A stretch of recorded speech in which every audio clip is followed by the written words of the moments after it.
today? How you doing? How you doing? I hope y'all are having a great day. I'm about to check all my networks to see am I actually showing up and we are seeing because we don't want to get too far and y'all can't see us. So give me 1 second to make sure. Oh, good. Yeah, it is. All right. See you on one. Let's check the other one.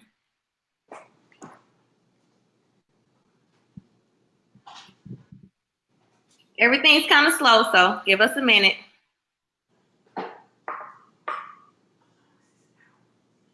hmm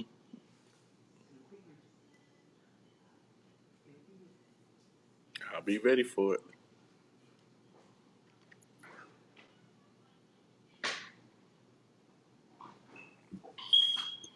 Hey y'all, for everybody that's tuning in, I'm just trying to make sure this is working on the other network as I need it to, and it is working. So yeah, that's awesome. I just wanted to make sure all of it was working. All right, so how is everybody doing? My name is Kaylee, y'all. How y'all doing? How y'all doing? And it's the middle of the week, and if anybody knows me, y'all know what today is, right? It's Hump Day Wednesday. I just like saying that. Right? So, this month is dollars and cents, and we are going over principles of building credit. So, I hope you all are ready to tune in, get out your pens and papers, get out your recorders, get out everything so you can get ready to learn today. And as you know, before we get started, I'd like to introduce myself, and I also like to introduce my guest. All right. So my name is Kaylee, and I am your money maximizer. I teach entrepreneurs how to never go broke so they can freestyle their lifestyle and gain financial freedom today. And we have the awesome Victor Brown today. Say hey, Victor. Hello, how's everybody doing tonight? All right. Go ahead and tell them who you are and what you do. So, my name is Victor Brown. I'm the Vice President of Business Development for the Birmingham Business Alliance. In my role, I primarily visit with companies, existing businesses. I also work with small minority and women owned businesses, and I work with startups and early stage companies. And a lot of what I get involved in is related to capital access, and that includes debt as well as equity capital and a variety of techniques and resources to help stimulate business growth in the 7-county Birmingham region. Woo, that sounded good, didn't y'all? It made me want to go get his services. I was like, oh, that sounds so good. Yeah. He is over here helping us with business in any and all ways, y'all. And so I'm telling y'all, business credit is important if you have a business, okay? So I'm going to tell y'all one more time before we get started. Get out your pens and papers, get out your recorders, get out everything because you will learn today, okay? And if y'all have any questions, we're going to do questions at the end, but if you have any questions as we are going, feel free to post them in the comments and we will get back to them or we will talk to them as we go along. So I hope y'all are ready to learn about business credit. Okay, so my first question for you, Victor, is when you are trying to get business credit and you've never had credit before, what are the things that they look at in order for you to get business credit? One of the first things that's going to happen when you start working on getting business credit is they are going to look at your personal credit. And whether we like it or not, that is truly the foundation for business credit. So the higher your credit scores are, your FICO scores. There was a time when FICO, which is called Fair Isaac, did not provide access to the way their scoring system worked. But a lot of professionals and consultants got involved and started coaching people. So now FICO scores are available through Credit Karma and other sources like that. And you can get a copy of your credit uh, report every year and see your scores through annual creditreport.com. So it's very important to know your personal credit scores, and that's the foundation for business credit. So some of the things that uh, they're looking for, there are not really credit scores per se when it comes to business credit, but there's an organization called Dun and Bradstreet. Dun and Bradstreet is a service that monitors for a fee. They will monitor credit. They will allow you to learn how to accept credit and monitor the credit of others. So as we go through this conversation today, I'm sure we're going to spend some time on a lot of the nuances. There's nuances in everything from how to play golf to how to play basketball and have the finesse. So, we want you to have the finesse like Steph Curry on the basketball court and learn how to use these techniques. All this is building our muscles, building up skills. None of this is really rocket science. It takes discipline and listening to your advisors like Tay Lee, your banker, and things like that. So I'm excited. I'm ready to jump in more, and I hope that kind of framed the conversation for us a little bit. It did. So if y'all are just tuning in, we are talking about business credit today. And he was just letting us know when you're actually starting to get your business credit, they are starting from your personal credit first. So they're not saying you have to have a 800 score in order to get business credit, but they are looking at the foundation of what you currently have. When I got my first business credit card, they looked at what I had for my personal. My credit score, I tell people I've never had an 800 credit score, but the credit score that I have gives me what I need, and I still get low interest rate because I build rapport with everything that I do. So before you actually start to get business credit, be sure to look at your personal credit first. I'm telling you, you're probably not going to get any kind of business credit if you got a 400. So if it's a 400, you still got to do the necessary steps in order to get your credit where it needs to be so you can build your business credit, because it is important. I'm telling y'all, it's important. You need it. You need to have it. Don't say, well, I'm going to just do everything under my social security number. I don't need business credit. Well, then you ain't got no business then. You don't have a business. You need to be able to separate your business from your personal in order to grow your business and grow your brand. And that is one of the things that Victor was talking about. So I have another question for you, Victor. When it comes to business credit, it's so many different ways to build your business credit. What is one of the ways that you feel is easiest to start out when you're trying to get business credit? That's a great question. So the first thing is to let financiers that provide credit know that you're looking for credit. Have the conversation. Don't wait until you're in the middle of an emergency and you're trying to get business credit. Start early. So let's assume that we've got our personal credit where it needs to be. We got it up where Tay had hers, and we might not have 800 scores, but maybe we've got 550 and 600, or maybe we're approaching 700. That's a good time to have conversations. Make a list, and this might be something good to take a note of. Make a list of organizations that work with companies that may need a little help getting their first credit. For example, in Birmingham and throughout the state of Alabama, there's an organization called Lift Fund. Lift Fund works with businesses that probably would not be able to get business credit at a bank, but they need to get good bona fide business credit. Lift Fund has grants, and I think we're going to talk more about grants before the end of the call. But often business credit for individuals that may have some challenges, there's special programs and grants that companies like Lift Fund can use. They may use a buy down on the interest rate, and we won't get too deep into that. That's kind of beyond the scope. But basically what that means is rather than you going and getting a substandard credit through a subprime lender from out of town that's going to charge you 40, 50, 60, sometimes 300%, or maybe 1,000%. I mean, there's some terrible offers out there of companies that are unscrupulous, that are looking to take advantage of business owners that want to get credit. But we don't want to do that. So what we want to do is look at organizations like Lift Fund, organizations like True Fund. True Fund will loan based on a contract. So let's say you haven't been making that much money in your business. All of a sudden, you got a $50,000 contract, but you've got to pay people to help you deliver on that contract, but you may not collect that money for a while. And we'll talk about that a little bit later as well. So the sources, again, would be, it could be a bank, but more than likely, if the credit scores aren't that high, we may need to start with a company like a Lift Fund. Or maybe if there's a contract, start with a company like True Fund. And there are others, and we won't belabor and spend too much time on that. But that gives you sense of the most conservative lenders are your banks. Those are going to be the toughest. But you want your banker to know what you're doing. Because the bank might say, you know what, we can't give you a business credit line, but we want to give you a business credit card to start with. You may start with a credit union. So that gives you four potential choices. You know, your credit union, Lift Fund, bank, and then organizations like True Fund if you have a contract and need business credit. Okay, that was good stuff. Did y'all hear what he said? So when you're first starting out, you may not be able to get money from any and everybody. So since you can't get money from any and everybody, one of the best ways to start out is try smaller options. Start options like credit cards. Those are mostly easier to get because you don't have to do as much and they may start your limit out easier. He said it's a couple of different other companies that'll help you out.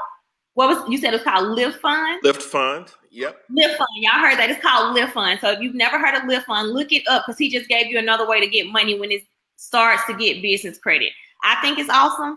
You know, I'm always trying to learn different ways. So he just taught me something that I did not know. I know I started out with a credit card for my business credit. The line, it wasn't that much. I think it was like maybe $1,000, but from there I was able to get more money from my business. So credit cards, Lift Funds, and he said even try your bank. Even if your bank won't give you the big amount of money that you need, they may give you something smaller to start out to actually see how your business will grow and what to do with your business.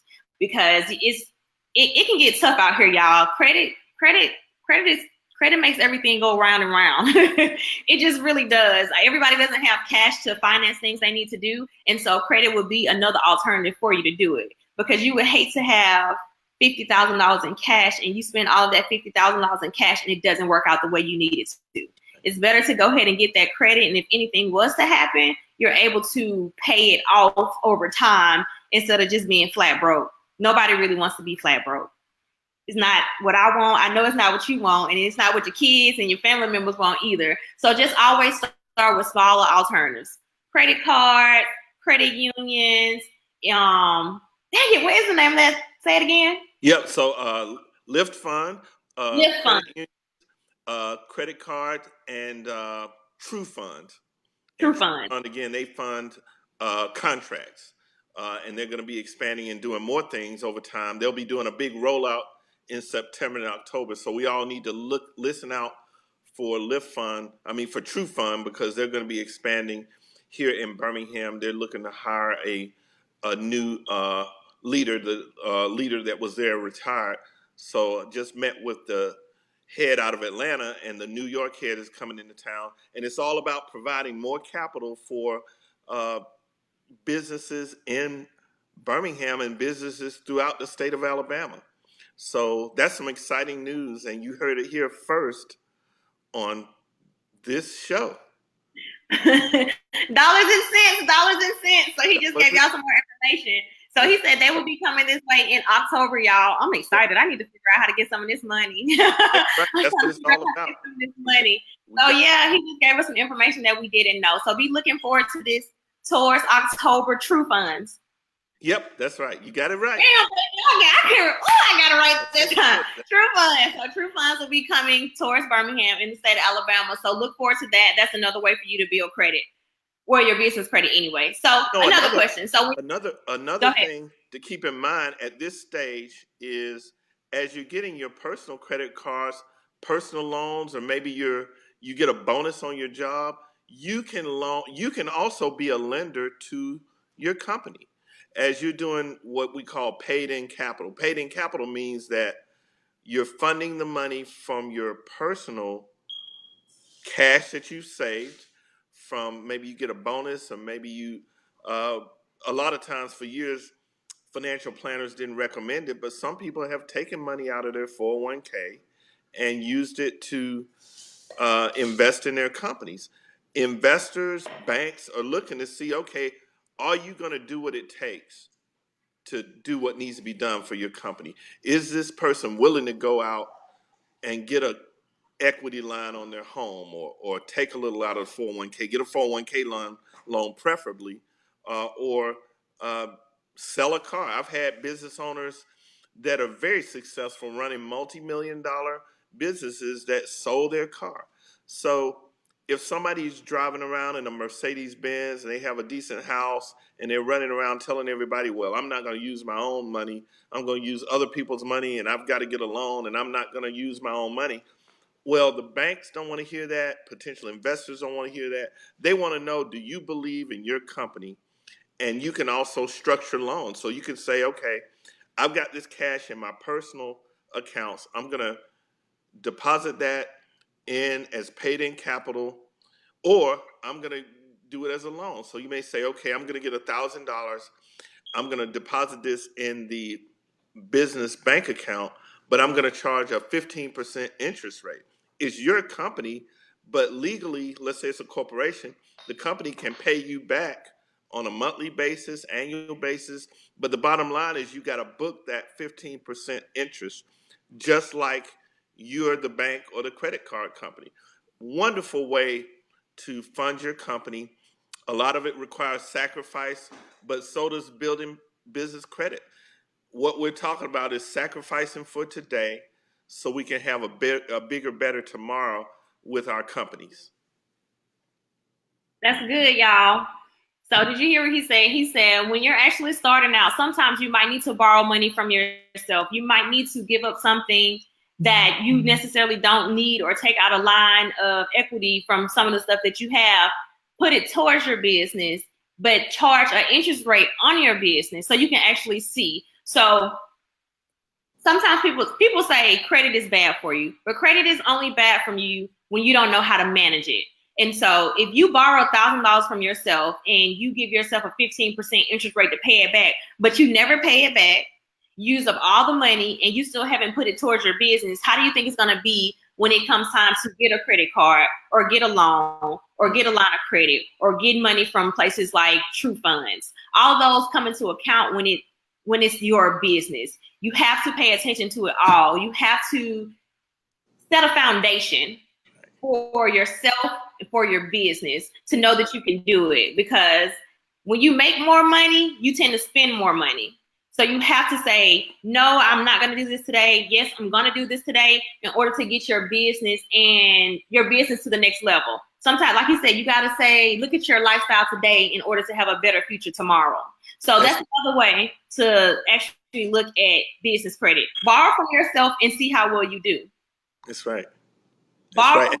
And you can document it. And the bank, when you walk into a bank or a credit union or another lender, and you tell them, I've got a promissory note that I executed with my corporation, and I loaned the company $1,000, and we use that to buy, get the company incorporated. We paid an attorney, we retained our accountant, and the company's paying me $100 a month for the next 12 months. So that's $1,200 that I'm gonna get back into my personal account that the business is paying me back. So I loaned the business $1,000. The business is paying me back $1,200. That's 12% interest. That would be very impressive. Very impressive. And then the bank sees the transactions going through the bank, and they say, yeah, they are making a payment. Oh, and here's my copy of my promissory note that I put together showing you the effective interest rate. I mean, when you're talking that way, you're sharing your business plan. People think, oh, well, I'm going to do a business plan and walk into the bank and they're going to give me a loan. No, that's not the way it works. But if you do things like that, and then you show them the business plan, I'm going to loan the company another $3,600 next year, but I'm gonna amortize that over a 3-year period and charge $400 a month, and the company's going to pay me $400 a month. And by the way, we just got a $10,000 contract, and we're bringing in about $2,000 a month more than we were last year. The company can afford to pay me more, and I'm going to go ahead and loan the company $3,600 this time instead of $1,200. You tell that to a bank, chances are they're going to say, you know what, we can give you a credit card. We might even give you a small loan. That loan might end up being unsecured. And unsecured means that you don't have to have collateral. Or they may say, let's start you off with a personal loan with collateral, and then maybe next time we'll start you off with a business loan with collateral. I had a situation where my wife had a deal with Lyft Fund, and they had said she's going to have to do a down payment. After they checked in everything, looked at the situation, all the money that the family had been putting into the company, they ended up doing an unsecured loan at the last minute. So you just never know what can happen. It's all about being above board, communicating well, understand the business of your business. A lot of times we want to do what we do best, but the more we can articulate that we understand the business of our business, the more that banks and other lenders can give us business credit. That's good stuff, y'all. I didn't know that. I never knew that you could. I know a lot about business credit, but I never knew that you can go into the bank and lend money to yourself and do a promissory note, and that'll look better. Like, that's good. Did y'all hear? He said you can lend the money to yourself, do a promissory note, go ahead and do the transactions, especially if you know you're going to start a business. Show that to the bank, and you'll have a higher rate and a higher chance to get some more business credit, whether it be a credit card, whether it be an unsecured loan, because we all want everything to be unsecured, unsecured loan, or a line of credit. Like, y'all, that's really good information. I really hope y'all taking it down. And if you're thinking about starting a business or in the beginning stages of your business, and you may not necessarily need that right now, but you can start building towards it later on. So if you like, in a year, I'll probably need this, or in 6 months, I'll need this, go ahead and do it so that your bank can see that you're actually doing it. Because y'all do know you need a bank account when you have a business. Yes. Y'all do know that, right? Everybody doesn't know that. So if you have a business, go get a bank account. Yes. Okay, go get a bank Business account. name. Funds, yes.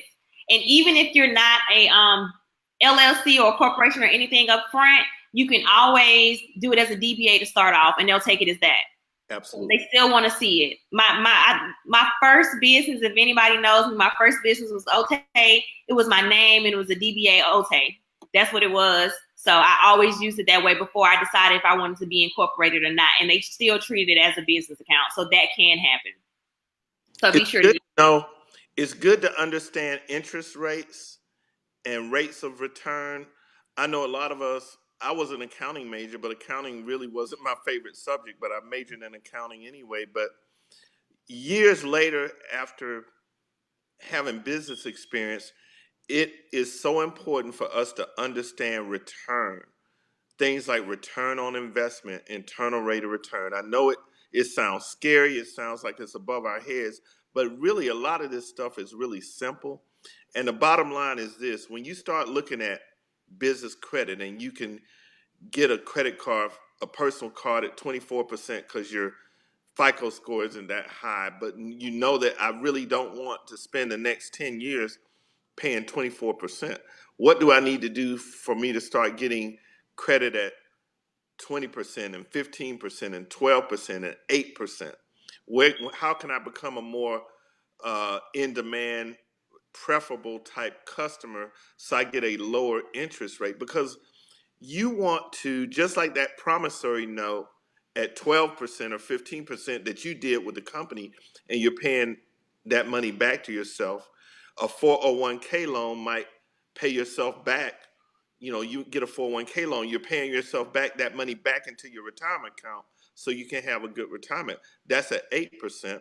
But the goal would be, if you borrow money at 24% or 12% or 15%, you want to make sure that that money is going to generate you a greater return. So to Tay's point, if you get the money and you spend it on something other than what's going to help the business make money, then we're throwing money in the garbage. We don't want to do that.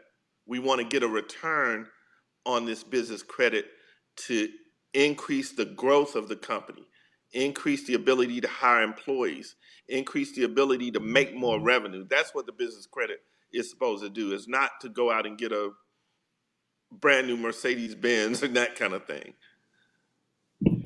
Yeah, I totally understand that. I know when I got my first loan, because I was starting a business and I was short $5,000. I went in and I got a higher interest rate, but I knew exactly when I was going to pay it back. I knew the time frame. I knew exactly what it was. And if you are in my group, you know I stress to you all the time that you have to have a plan before you go do it, because anybody can go in the bank and get $20,000. But when you start using it for your personal expenses and to catch up on life, it can throw you behind further than you were, and you're not able to advance in your business. And so I said, I need $5,000 for this business. I'm going to pay it back so much this month. And then when the business starts making money, which I knew the business would start making money within the next 3 to 4 months, I just paid all of it off. The bank saw that as good for me. And so the next time I went in and got money from them, which was a line of credit, my interest rate was, I think it was like 8% that time. Excellent. And so I went from 27% on a loan, but I knew I was going to pay it back because I was like, oh, it's going to take me forever to pay this loan back. This is like a student loan. I can't do that. To me going in with the plan, paying off everything, and then going in to get a lower interest rate. So like I have more than one business. They just gave me a line of credit for my other business at 3%. Like you can't beat that. 3% is like awesome. They gave me 3% on my money. And so I can pay that back easily. That's not going to hurt me a lot, but I still have a plan for it. I don't just take out money just because I'm having a bad month, because I sit down and I strategically say, this is how it's going to be. If I have extra money, I go ahead and put it on there. So if it's other times where I can't pay as much, it really helps me in the end. So if you go in and you get $1,000 and you say, I'm going to pay it back within 10 months. And every month you say, well, I'm only going to pay $100.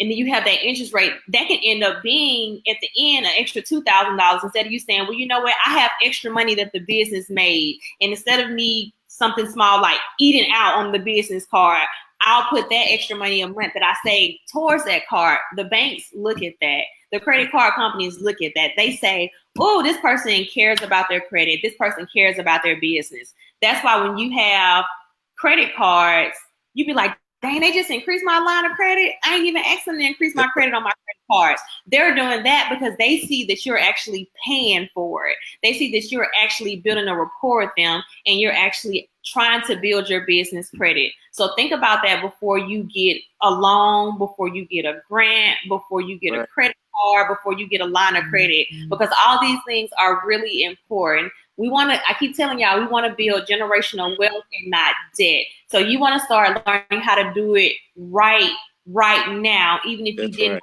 today, so that when you have kids or you have partners, you can show them how to do it. And so they can advance with you, because I don't know about anybody's situation. Some people grew up with it all, but some people didn't. And if you had to see your whole family struggle, this is one of the ways that you can learn not to struggle, especially when you have a business. Absolutely. Absolutely. Watch your utilization. That's one of the reasons why you're going to get that call saying, or just all of a sudden, they increased my credit line. It's called credit utilization. It's better for you to have, let's say 100,000. I know that sounds like a lot, but I just want to make the math work easy. If you had $100,000 credit line and use 20,000, that's 20% utilization. It's better to have that than to have 4 credit cards maxed out at 5,000 apiece. It's the same thing. You're using 20,000 in credit, but you've maxed out your lines, which means if you pay one of those $5,000 cards down to 2,000, they may cut your limit down to 2,000. So all of a sudden you've lost 3,000 in credit utilization because they don't like the fact that you maxed out your credit cards. So you want to keep, and it's not easy. And even if you can't do it at first, that's okay. If you use 80% of your credit lines, the credit card companies are going to love it. Pay your bill on time, and then work toward getting that percentage of using. Credit utilization means how much of the balance how much is my balance as compared to my credit line. That's something you can write down. So learn what credit utilization is. And the goal is 20%, but 30% looks real good. 40% is good. 50% isn't bad. Your credit scores, if you pay your bills on time and you're using 50%, half of your credit line, you're going to be looking okay. But when you start going down toward 40%, 30%, 20%, then you're going to qualify for more credit cards. And over time, you won't need to use the whole balance because you'll have access. Where we get in trouble is when we max out our business credit and our personal credit. So we just want to be careful about that. Good stuff. So make sure y'all pay attention to your credit utilization. I have to say that word fast because if not, I'll get tongue-tied. But yeah, make sure you pay attention to your credit utilization. The lower it is, the better it looks. And he said you can use it sometimes up to 50%, but try not to max out your credit cards. Try not to max out your line of credits when you have one, because they are different from loans, y'all. We've talked about this. I don't know. I talked about it in the group. The difference between the line of credit and the loans, they are totally different. Lines of credit, I prefer more than loans, but to each their own. It's whatever works for you to get your business off the ground, and then you can move up step by step when it comes to doing it. But make sure you take a look at it to see what it looks like. Put it on paper, and if you max it out, which we hope you don't, pay it off, because you will be paying off them for the rest of your life, and you will never be able to catch up. And I'm just telling you how it is. It's like a student loan, y'all. Let me tell you something about a student loan. It's like I've been paying on my student loan for 30 years. That still ain't went nowhere. I got a client, she's 78. She still says she's paying on her student loans. I'm like, that's so long to be paying on it. But make sure you look at your credit utilization when it comes to building your credit. It helps in so many ways. And so can we go over the difference between, I know a lot about it, but you can talk about it too, the difference between when you have your loans and you have your credit cards and you have your line of credit, like the difference between the three. Great question.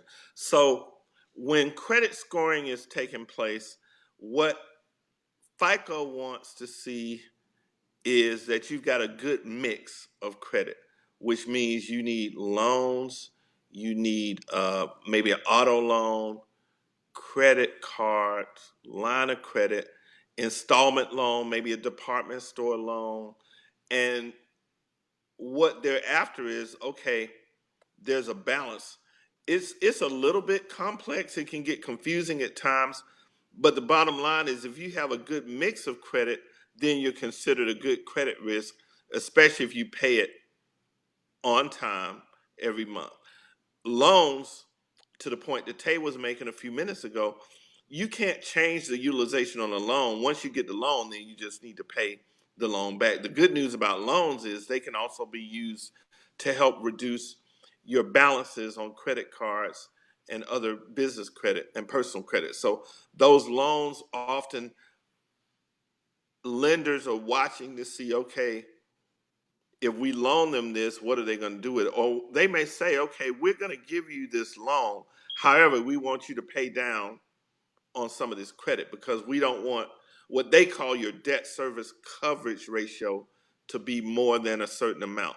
And so they're looking holistically. They're looking at the entire picture of credit cards, business credit, other business credit like lines of credit. A line of credit works just like a credit card. It's a line. So let's say instead of having $3,000-$4,000 credit cards totaling $12,000, the bank may say, okay, we're going to give you a line of $12,000, and you use that line just like you would a credit card. You may have checks that you can write on that line, and as you write those checks, then that balance shows up on the line of credit. So those basically are your different vehicles. So you've got loans, you've got credit cards, you've got business credit like lines of credit, and also you have installment loans like you might have with a department store, and then auto loans that you might have.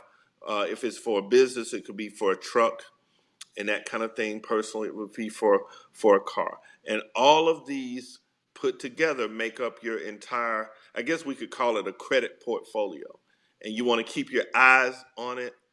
The tricky thing about, let's say you've started your business and you're still working and you're using some of the money from your job to pay those bills, you have to think about whether you're doing that or let's just use the business example.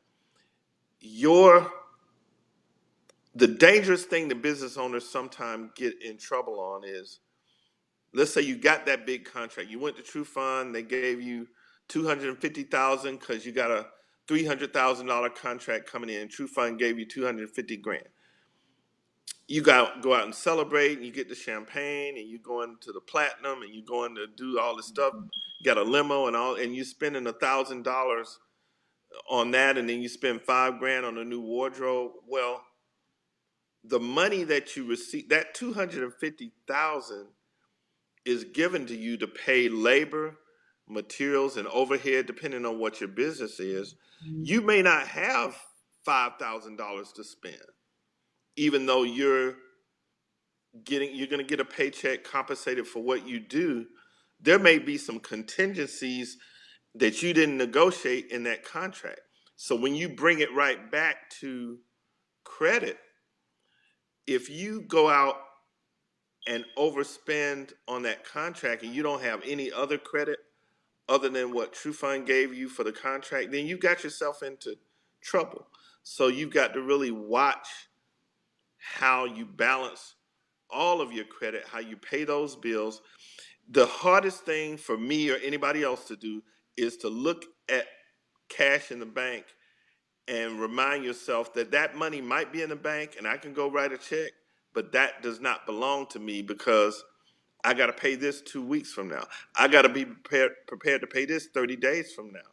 You may have some customers or clients that may not pay you for 30 to 45 days. So all of those things have to be taken into consideration as you handle the obligation of paying all the credit in your credit portfolio. That's good. That's good. So did y'all hear that? With everything that's in your credit portfolio, you got the credit cards, you got the installments, you got the line of credit, you got the loans. All of those that are in your portfolio. Pay attention to what all of those are and what you have to pay on all of them. And just because somebody gives you the money doesn't mean you have to spend the money. Sometimes you don't have to celebrate. every time you get something, you don't necessarily have to celebrate and go spend all the money, because at the end of the day, that extra $1,000 that you spent to go out or show everybody the contract that you got could have went back into your business or back into that credit portfolio to help knock down your interest at a later date, or for them to say, you know what, this person is strategically using that money. And so since they're strategically using that money, we can give them more the next time because we don't have to worry about it. Because it's nothing like getting a loan or getting some kind of credit and you cannot pay it back. I'm telling you, you seem to be more stressed. It was like the same stress that you had. It's like 10 times bigger because you're not able to pay it back.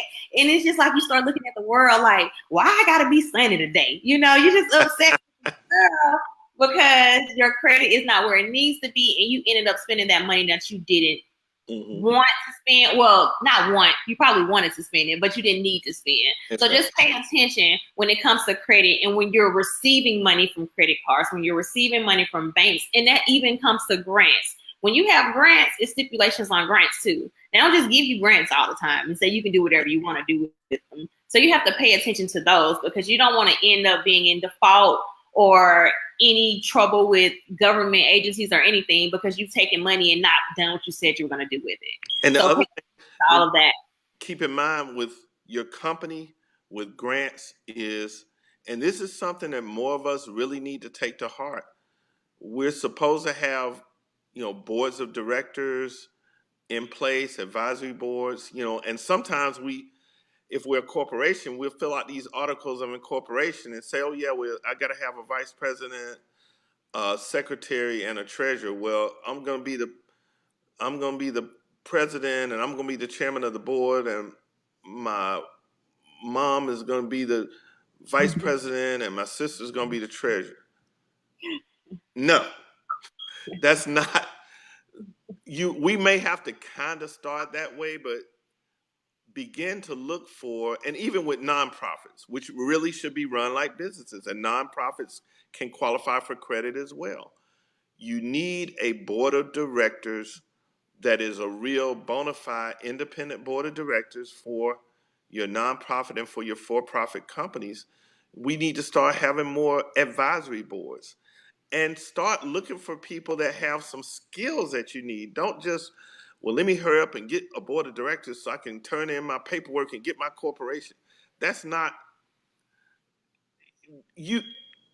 short term, that might be a solution, but within a year, you need to be saying, okay, I need to go recruit the best board members I can find. I need to find somebody that's got experience in banking. I need to find somebody that's got experience in marketing and website design. and I need to find somebody that's good with accounting. And all of a sudden, these 3 board members are bringing something to the table. They're not just sitting around listening to you as tell them, okay, here's what we did, and everybody shakes their head up and down and then leaves, eat lunch and go home. That's not an effective board of directors. And all of these things can impact your successful ability to qualify for credit. When your lenders see that, wow, they've got an active board of directors, and that board of directors, they're each contributing $1,000 a year into the nonprofit. So already you're doing some things that's different from your peers. Most of the small nonprofits aren't really doing this. Nobody's hitting them over the head. But just think, you'll be in a small percentage of people, and it's great that those of you that are listening to this right now are hearing this. You separate yourself from the pack when you do things the right way. Do it the world-class way. And that's excellence, and that's what we want to achieve. That's good, y'all. You heard what he said. Separate yourself from the pack. Don't do the same thing as everybody else. When you go to Walmart and it's like 20 different kind of bread, you got to pick the bread that's different. And so you need to start off. He said you can start off sometimes not doing it because you got to get it all together. Within that first year, make sure you are doing everything correctly in your business to make yourself stand out, to make sure your stuff is in order, to make sure the banks and the investors and the grant people and anybody that has to do with credit that can give you money says, you know what, I've been watching this person and what they're saying is good, what they have shown me is good, and I think they deserve what they're actually trying to do. And so when it comes to business credit, you don't have to, it's not all about just the credit. It's about your business as a whole and making sure your business is legit and it's done right, so that when the money comes and the credit comes, your business can still stay afloat. That's what we want. And before we adjourn, because I know time is getting close, tax returns. Let's talk about taxes for a minute. Good old taxes. That's my point. We love to get a big refund, don't we? That is the polar opposite of building a company that can handle credit. You want to show revenue on your financials. You want to do bookkeepings. You may look at your company and say, well, I really don't need to do monthly bookkeeping. Well, maybe you ought to do it quarterly at the very least. But to wait to the end of the year to do accounting, just to do a tax return, that is not the best way to build business credit. You want to have financial statements or some communication with the bank about what's coming in and going out on a monthly basis if you can. You might even look on a daily basis to see what's going on. There are companies that basically, your largest companies and even some smaller ones, look at what's coming in and going out every single day. As you understand that and can talk about cash flow, because really that's the bottom line, is if you can prove that you've got cash flow and net operating income, your credit is going to be more powerful and provide you greater leverage than celebrating. Once again, we're talking about celebrating that $5,000 I got a $3,000 refund. I feel good. Yeah, but you gave up. You deducted so many things that caused you to have a net loss that you carried over to your personal, and now you're celebrating getting a $3,000 to $5,000 refund, but you don't qualify for the $50,000 loan because your tax return is showing a loss.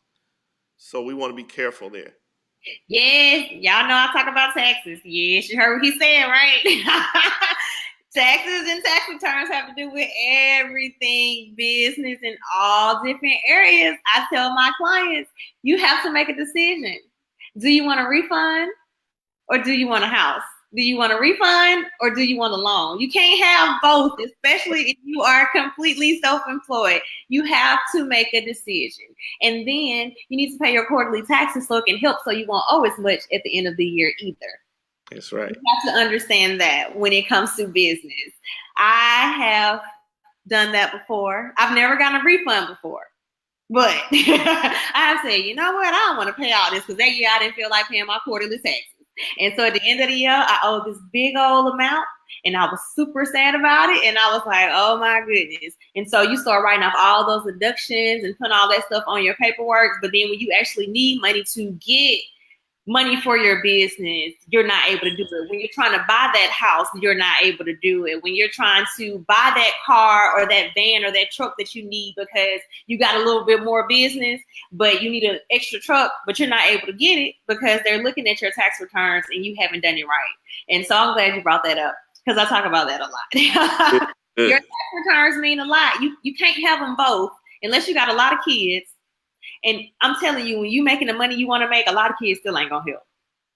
Yep, that's right. You making the money, and them kids ain't gonna do nothing. They gonna make you not owe some more. You still not gonna get a refund back. So you need to think about that too. You have to make a decision. Do you want your money now, or do you want your money later? Do you want your money now, or do you want your money later when it's time to come to your business? Because $3,000 can go real quick, or $5,000 can go real quick. Instead of you getting, like he said, that $50,000 loan that would have helped you buy more stuff for your business, or that $50,000 loan that help you get more labor, or that $50,000 loan where they say, you know what, we're not going to pay you up front, but you got to have this money in order to get this kind of contract. All of those things really help when it comes to business credit. Y'all, I'm going to start preaching. Come on, preach. So, I'm going to start preaching in here, okay? I'll start preaching. So Dun & Bradstreet begin to, and I was not always a fan of Dun & Bradstreet, and I used to get upset when they said, hey, give us $1,000 and we'll help you. I'm like, I'm not doing that. I'm just going to build my business credit myself. But speaking to my banker and over the years, I said, you know what? We've really got to all begin to think about budgeting money to one day allow Dun & Bradstreet to help make the company legitimate. And what I mean by that is that the companies are legal, but from a business credit perspective, what you want is when people go to Dun & Bradstreet to see what you're all about, they know your exact revenue and they know your ability to pay your creditors. They know who your business creditors are. Because remember, there aren't really FICO scores for business credit. There's Dun & Bradstreet. Dun & Bradstreet is the best and the most reputable source for somebody to verify, does this company really make 150 grand a year? How does this company pay their company bills? And that information is not easily available. So they'll look at places like, and you guys want to write these down, Hoover's, Bloomberg. When you type in a company name or nonprofit name, a lot of times those will come up and give you information. Most of the time, that information is not accurate. So if you work with Dun & Bradstreet, and a lot of times there's some other sources out there that you can put in your business information, but that gives you credibility where people can say, okay, this company applied for, because remember, credit can also be trade credit. We haven't had really time to talk about that today so far, but you want your vendors to allow you to pay them in maybe 30 days or 45 days or 60 days. So there's this whole, I don't want to call it a game, but there's this process between receivables and payables. What you don't want to happen is you're paying everything in a week or 2 weeks, immediately 30 days, but your customers are paying you in 60 days and 90 days. So the better you are at paying when you owe is good, but also your ability to negotiate terms, that's credit. If you don't have to pay a vendor that provides products or services to you for 30 days or 45 days, then that gives you the ability and the time to collect the money that you owe from your customers. So that's a very, very important point to remember. And Dun & Bradstreet can help monitor and document the fact that you are doing the things you're doing with the people that you put down and the companies you put down as your trade references for credit. That's just like money in the bank. Being able to say, wow, I owe $3,000 to this company or this person. They want me to pay it in 2 weeks, but I've negotiated terms to pay it in 30 days. and those terms still have me paying on time and paying as agreed. And that's what you want. Good stuff, y'all. Did y'all hear that? You gotta start. You gotta get a Dun and Bradstreet and learn how to negotiate with the companies that are actually giving you credit, and they'll look towards them to kind of see how it is. Because depending on your company, I want to say that's like more construction companies and stuff like that. Yep, that's true. Up front in order to get the job done. And so if you have built a rapport with them for them to actually see that you will pay it back when it's time, then you're able to build your business credit more than one way. And they can see that. And so if y'all have any questions, go ahead and start posting them in the comments, because we got about 10 minutes left. And so we're going to try to answer any questions for you. If y'all don't have questions, that's fine too. But I'm kind of recap everything, sort of that we went over. Like I said, I hope y'all had our pen and paper, because a lot of people are entrepreneurs, a lot of people are business owners, a lot of people are self-employed and not knowing exactly how to get money. And so this month on Dollars and Cents, we wanted to go over it with you. And so, like I said, I really, really hope you took account into it. And so one of the first things that we talked about was when you are trying to build your business credit, they're usually going from your personal credit.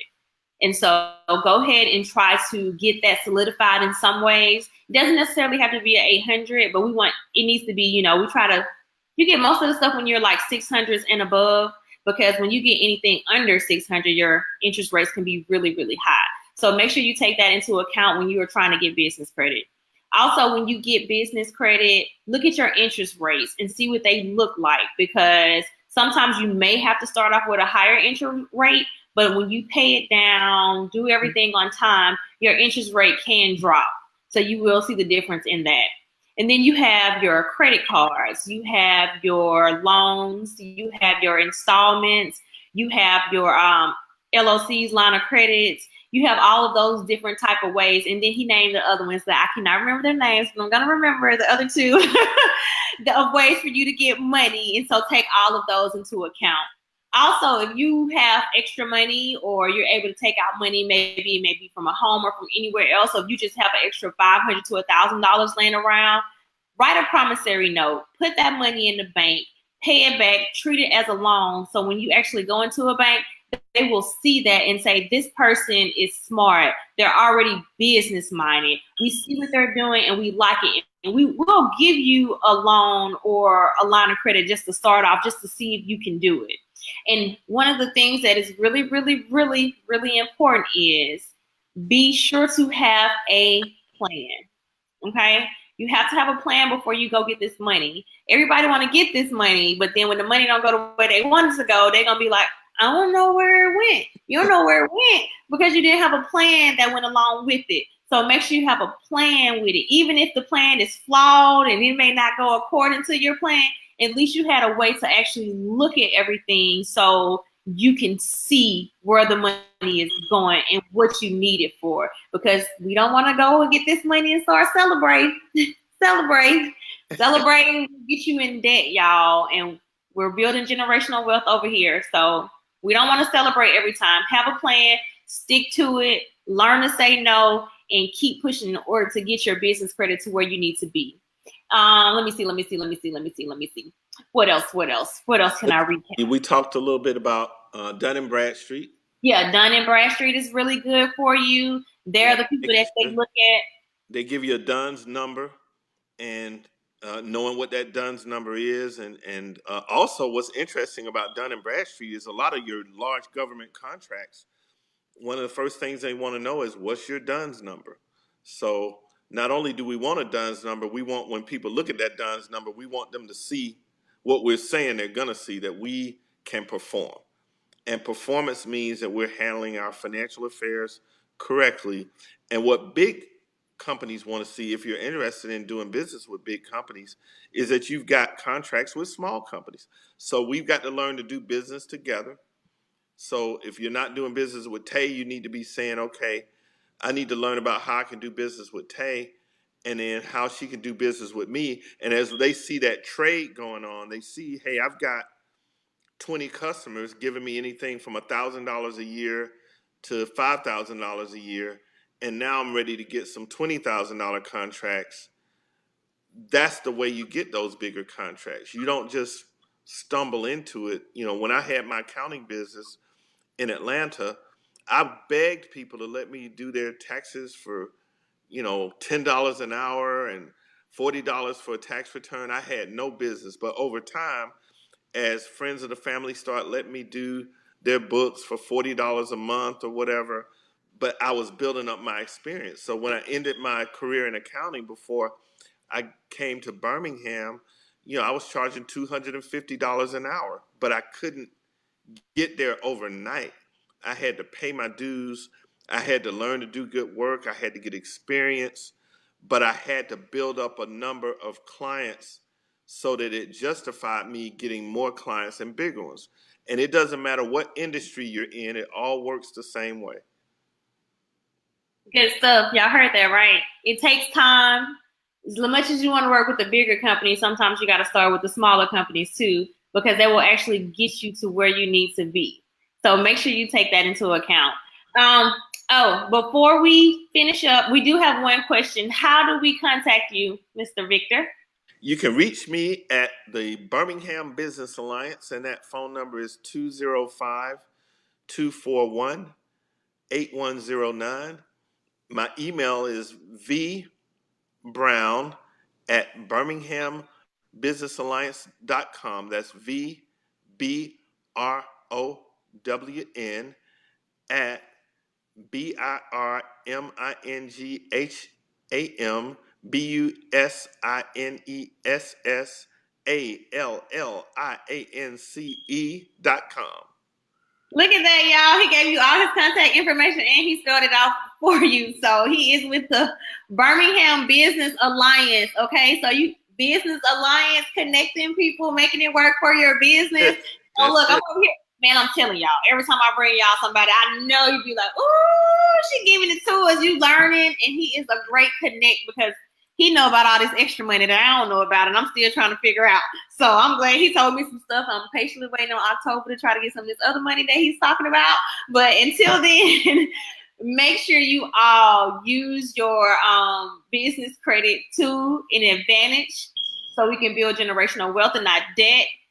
Put plans into place so you can make your money work for you and you not have to work as hard for it, because that is what we are trying to do. And so we are about to go. Before we leave, I always like to tell y'all who I am. My name is Tay Lee, and I am your money maximizer. I teach entrepreneurs how to never go broke so they can freestyle their lifestyle and gain financial freedom today.